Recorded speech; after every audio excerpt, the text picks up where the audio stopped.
Hey, you guys, and welcome to American Culture. I'm a little tired, so we're going to get right into the nitty gritty of what today's conversation is about. What makes a rebellious teenager rebel to begin with?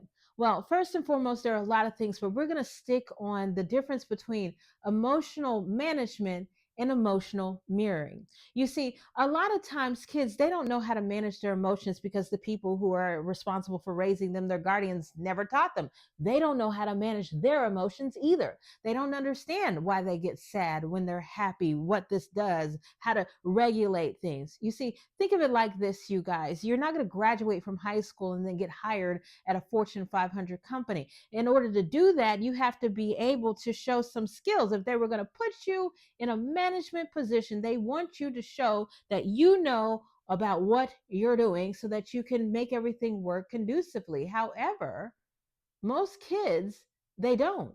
They're not taught throughout their life. What does it mean to be sad? What does it mean to be upset? Where does this come from? What's a better reaction when I get angry or when I'm excited? How do I include other people and not just only see the world from my perspective?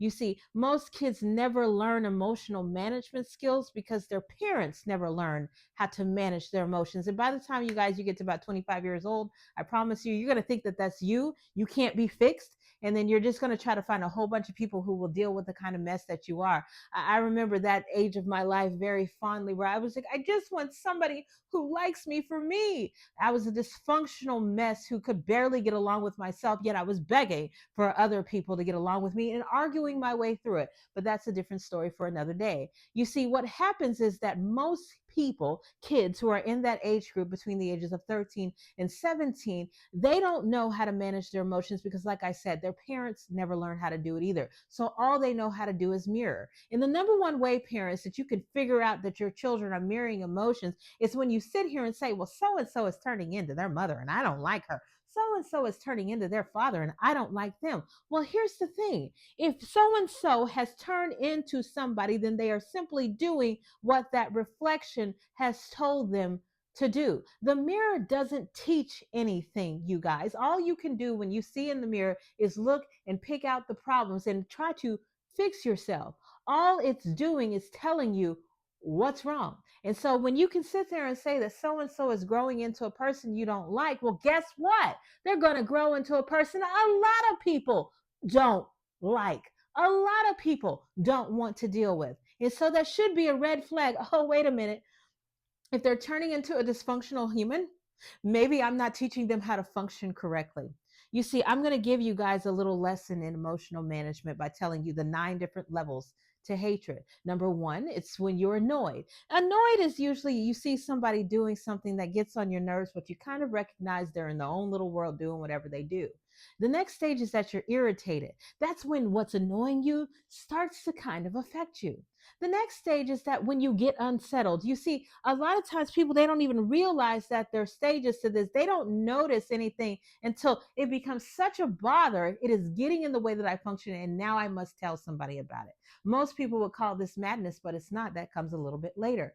Usually you'll talk to that person. If they continue to do the annoying and irritating thing to you, then you become upset. This is when you start to say, wait a minute, they're doing this to me. You see, before you used to say they were doing this for themselves and that's just who they are. Now you think that they're doing it to you, and that is where madness comes from. And this is where the majority of people live. They live in a state of madness where they don't see people for who they are, but they see them for what they're doing to them. This is why your children are rebelling against you. It's because they're mad at you. They no longer see you for this person who's trying to correct them and trying to love them. They see you as this person who is getting on their last nerves. They have told you about this, they have asked you to stop, and you just keep on doing it.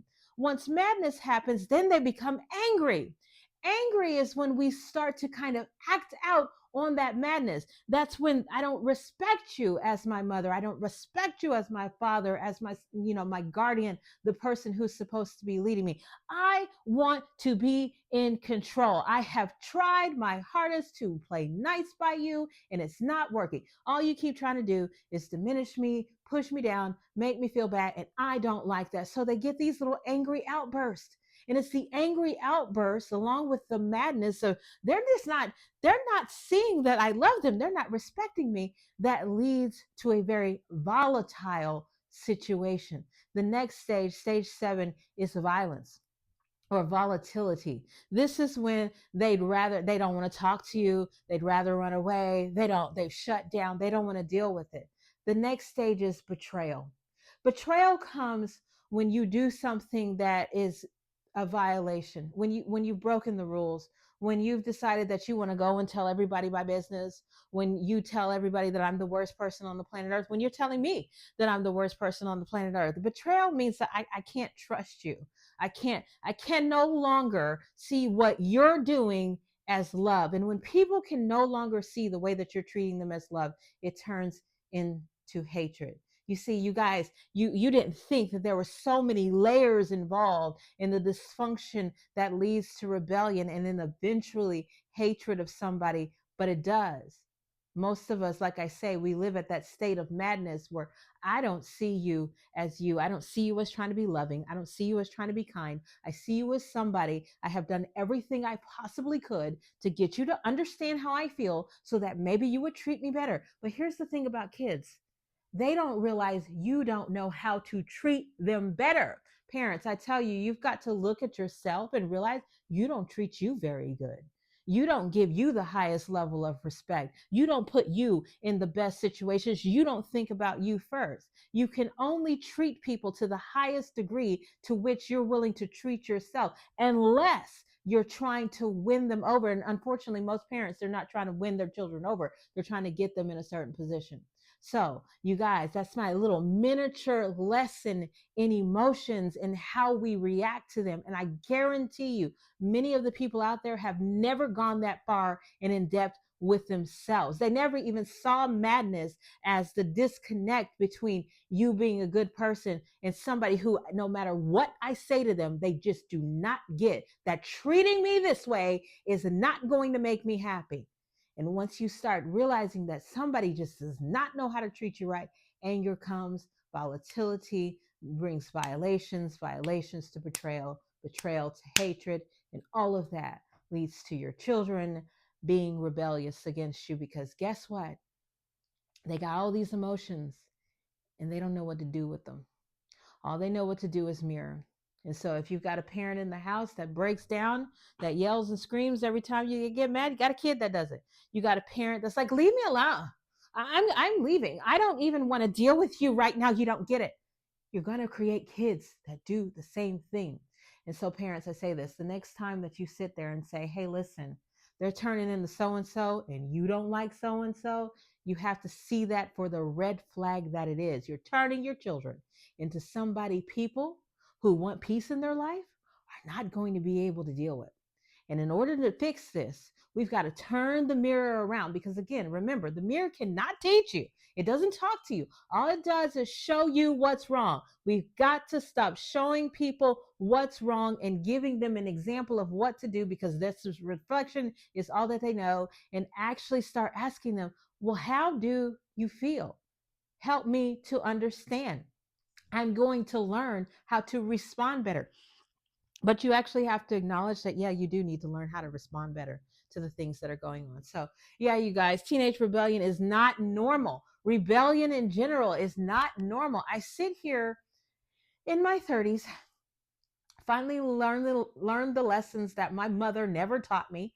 She was the only parent that I had, realizing that I could have the exact same problems that I had 10 years ago, but I don't because I learned where happiness comes from, how to put myself there, where joy comes from, how to put myself there, how to keep myself from getting mad, always staying in tune with the situation. Thus, I have eliminated anger and volatility and betrayal. I won't even interact with people who are capable of doing that to me because I'm not going to interact with doing that type of stuff to myself.